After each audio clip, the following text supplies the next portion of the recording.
sayamadığım yüzlerce, binlerce insan cezaevinde haksız ve hukuksuz bir şekilde kalıyorsa bu en büyük bedeldir.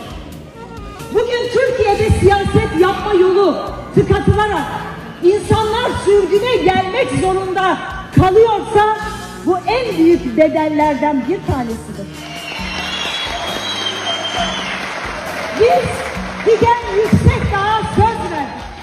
Gülten Kışanak'a, Sebahat Tuncel'e söz verdik sevgili arkadaşlar.